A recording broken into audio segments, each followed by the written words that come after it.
कहानी के पिछले भाग में हमने देखा कि कैसे विवेक और उसके साथियों ने चैत्रा पर अत्याचार गुजारा और फिर मारकर उसे कुएं में फेंक दिया ताकि ये आत्महत्या लगे। सुनिए, पूरा घर देख लिया, चैत्रा कहीं पे भी नहीं मिल रही है। मेरी बेटी ऐसी बिना बताए कभी कहीं पे नहीं गई है। मुझे बहुत चिंता हो रहा है भाग्यवान। उन दोनों ने चैत्रा के बारे में पूरे गांव में पूछताछ की, पर किसी को भी उसके बारे में कुछ भी नहीं पता था। मुझे बहुत घबराहट हो रहा है जी। चलिए पुलिस पे कंप्लेन दर्ज करवाते हैं। ये कंप्लेन लेटर अभी फाड़ दो। और इसके बदले मुझे क्या मिलेगा? जो भी मांगोगे। विवेक ने पुलिस को पैसे खिलाकर पूछताछ को रोक दिया। अब पुलिस भी उनका साथ नहीं दे रही थी। एक दिन, साहब जी, मेरी बेटी 2 दिन से गायब है।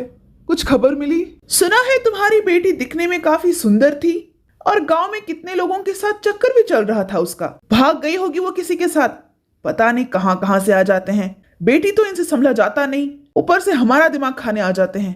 निकलो यहाँ से। ये सब बात सुनकर प्रमोद दास जी टूट चुके थे और वहां से बिना कुछ कहे निकल गए। उनके जाते ही विवेक आता है। ये लो तुम्हारे लिए विदेशी दारू और ये कुछ पैसे, ऐश करो।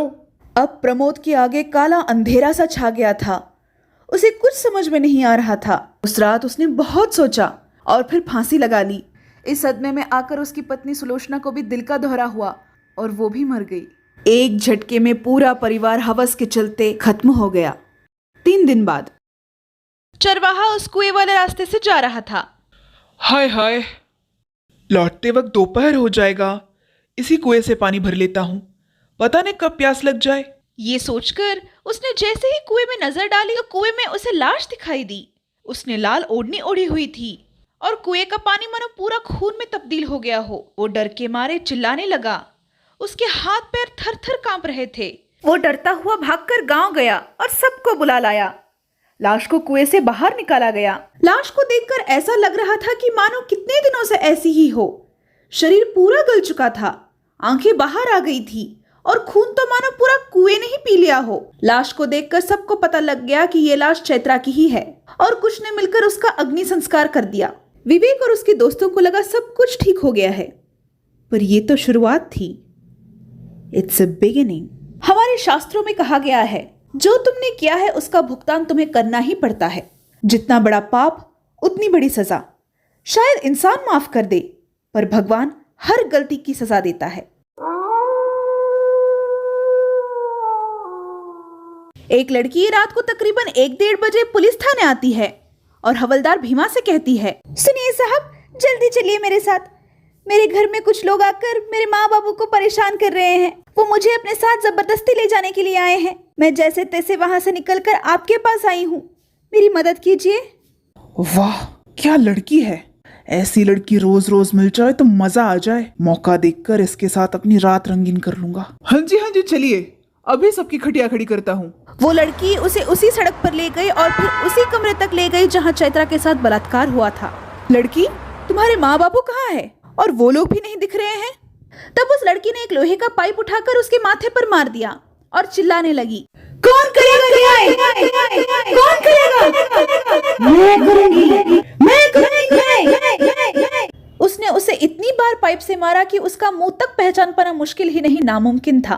फिर वो हंसते हुए उसकी लाश को घसीटते हुए कुएं तक ले गई और उस कुएं में फेंक दिया। 2-3 दिन बीत गए, पर किसी को भी भीमा का खबर तक नहीं था। फिर एक दिन वही चरवाहा वहां से गुजर रहा था और उसे उसी कुएं में भीमा की लाश दिखाई दी। उसने गांव वालों को बुलाया और लाश को बाहर निकाला।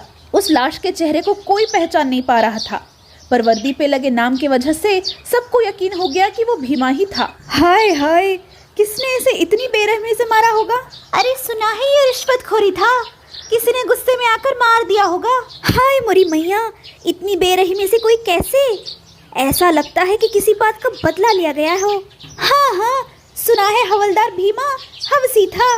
जरूर किसी औरत के पति ने गुस्से में आकर ऐसा किया होगा। इतना सुनते ही विवेक और उसके दोस्त डर जाते हैं और वहां से भाग जाते हैं। अगले दिन विवेक आकाश से कहता है, वो वापस आ गई है आकाश। वो हम में से किसी को जिंदा नहीं छोड़ेगी। एक एक कर वो हम सबको ऐसे ही मौत के घाट उतारेगी। तूने आज सुबह सुबह ही पी ली है क्या? वो वापस नहीं आ सकती। हमने खुद उसे मारकर कुएं में फेंका था, भूल गया क्या? ये किसी और का काम है, समझे? वैसे भी भीमा ने ना जाने कितने लड़कियों को अपने हवस का शिकार बना चुका है। उनमें से ही किसी का काम होगा ये। नहीं नहीं आकाश, चैत्रा वापस आ गई है। क्या बात कर रहा है? वो तो कब की मर चुकी है और तूने उसे कहाँ देखा? आज जब गांव वाले भीमा की लाश की जांच पड़ताल कर रहे थे तभी उस कुएं के पास वाले पेड़ पर खड़ी हंस रही थी। क्या बात कर रहा है तू तब से? ये क्या रट लगा के बैठा है तू? आज रात को तू मेरे साथ चल, फिर तुझे सब कुछ पता चल जाएगा। अरे नहीं नहीं यार, इन भूत प्रेतों का ऐसा मजाक नहीं उड़ाते। क्यों? हट गई? सिर्फ बातों का शेर है तू। चल आज रात को ही तुझे असलियत से वाकिफ कराता हूँ। चल ठीक है, फिर आज रात 12 बजे मिलते हैं उसी कुएं के पास। अगर वो आए वो फिर से हमारे हाथों ही मारी जाएगी। रात को करीब 11:15 बजे विवेक और आकाश वहाँ से निकलते हैं और चलते चलते उसी कुएं के पास आ जाते हैं। कहाँ है तेरी डार्लिंग चैत्रा? मैंने उसे सुबह यही देखा था, इसी पेड़ के ऊपर खड़ी थी वो। अच्छा, शायद सो रही होगी, उसे जगाना पड़ेगा। देख आकाश, ऐसा मजाक मत कर, ऐसी मस्ती भूत प्रेत के साथ सही नहीं होता। मैं तुझे बताता हूँ कि मस्ती करते आखिर कैसे हैं। वो कुएं के पास जाकर चिल्लाने लगता है, चैत्रा डार्लिंग, देखो तुम्हारा विवेक आ गया है। चैत्रा, कहाँ हो तुम? पीछे धीरे धीरे विवेक की आंखों की पुतलियां लाल होती जा रही थी और उसने गुस्से में आकर आकाश को कुएं में धक्का दे दिया।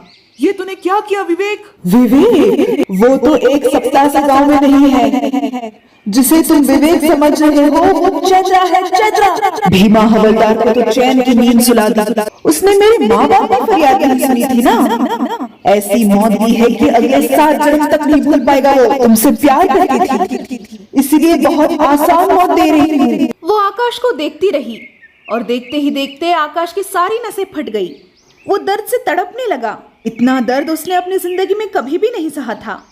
फिर धीरे धीरे कुएं में पानी का स्तर बढ़ता गया और आकाश दर्द में ही पानी में डूबता गया। फिर उसकी भी जान निकल गई और किसी को उसकी लाश तक नहीं मिली।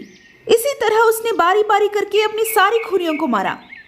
माँ, पापा, आपको धोखा देना मेरी सबसे बड़ी गलती थी। मेरी वजह से इतना बड़ा अनर्थ हो गया। नहीं बेटा, जो होना था वो हो गया है। अब चलो लौट चलते हैं। अब ये जगह हमारा नहीं है।